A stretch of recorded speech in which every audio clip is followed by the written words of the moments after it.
Bismillahirrohmanirrohim. Assalamualaikum warahmatullahi wabarakatuh.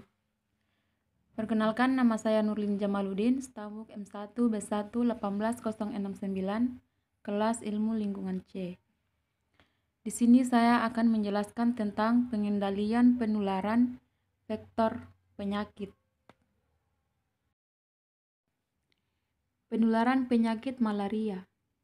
Malaria adalah penyakit yang ditularkan oleh nyamuk dari manusia dan hewan lain yang disebabkan oleh protozoa, parasit, sekelompok mikroorganisme bersel tunggal dalam tipe Plasmodium. Meski ukurannya kecil, namun nyamuk bisa menularkan penyakit tertentu seperti demam berdarah dan malaria. Nyamuk malaria banyak terdapat di rawa-rawa, saluran-saluran air, dan permukaan air yang terekspos sinar matahari. Dengan demikian, secara garis besar, tahapan atau fase siklus hidup Plasmodium di dalam tubuh nyamuk. Ciri-ciri penularan penyakit malaria. Malaria menyebabkan gejala yang biasanya termaksud demam, kelelahan, muntah, dan sakit kepala. Malaria adalah penyakit infeksi menular yang menyebar melalui gigitan nyamuk. Penderita malaria akan mengeluhkan gejala demam dan menggigil. Cara penularan penyakit malaria. Penularan penyakit malaria dari orang yang sakit kepada orang sehat sebagian besar melalui gigitan nyamuk. Bibit penyakit malaria dalam darah manusia dapat dihisap oleh nyamuk, berkembang biak di dalam tubuh nyamuk, dan ditularkan kembali kepada orang sehat yang digigit nyamuk tersebut. Beberapa faktor perantara malaria adalah Anopheles sundaicus, nyamuk perantara malaria di daerah pantai. Kedua, Anopheles aconitus, nyamuk perantara malaria daerah persawahan.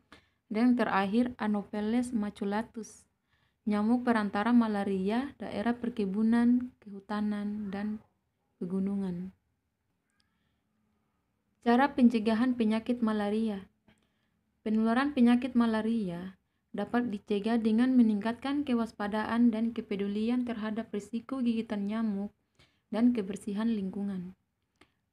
Pencegahan gigitan nyamuk dapat dilakukan dengan menggunakan kelambu, berinsektisida atau kawat kasa nyamuk, dan sebagainya.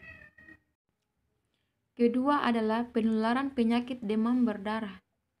Demam berdarah adalah salah satu penyakit infeksi akut.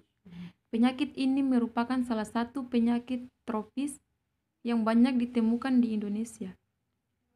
Menurut data yang di Himpunan Kementerian Kesehatan Republik Indonesia, demam berdarah telah menjadi penyakit endemik di Indonesia sejak tahun 1968.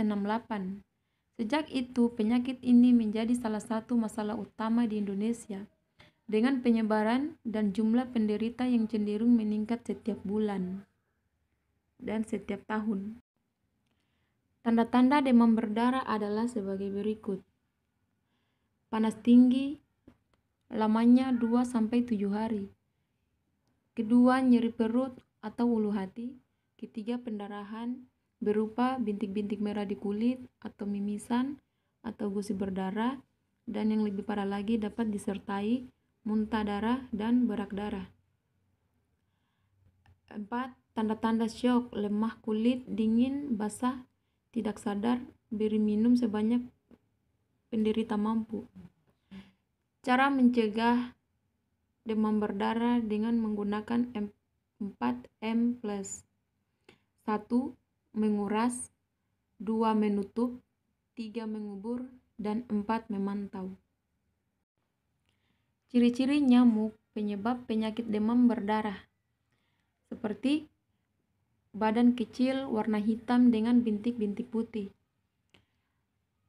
hidup di dalam dan di sekitar rumah, menggigit, menghisap darah pada siang hari, senang hinggap pada pakaian yang bergantungan dalam kamar, bersarang dan bertelur di genangan air jernih di dalam dan di sekitaran rumah, bukan got atau cemboran. Terakhir di dalam rumah bak mandi, tampayan, vas bunga, dan lain sebagainya. Seperti nyamuk yang ada pada gambar tersebut. Ada dua cara mencegah penularan penyakit demam berdarah.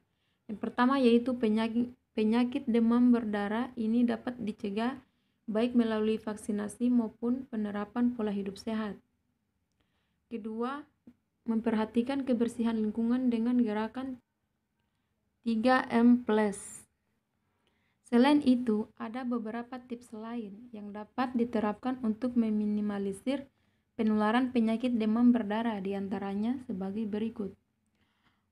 Usahakan untuk tidak tinggal di daerah padat penduduk dan menjauhi daerah kumuh. Gunakan selalu obat nyamuk baik semprot maupun oles saat berada di dalam ruangan. Ketika berada di luar ruangan, usahakan untuk mengenakan pakaian dengan lengan dan celana panjang. Pasanglah kawat anti nyamuk di seluruh ventilasi rumah. Gunakan kelambu di tempat tidur. Segera periksalah diri ke dokter apabila mengalami gejala yang menunjukkan tanda-tanda demam berdarah. Mungkin itu saja yang dapat saya sampaikan. Lebih dan kurangnya mohon dimaafkan. Saya ucapkan wabillahi taufiq wal hidayah. Wassalamualaikum warahmatullahi wabarakatuh.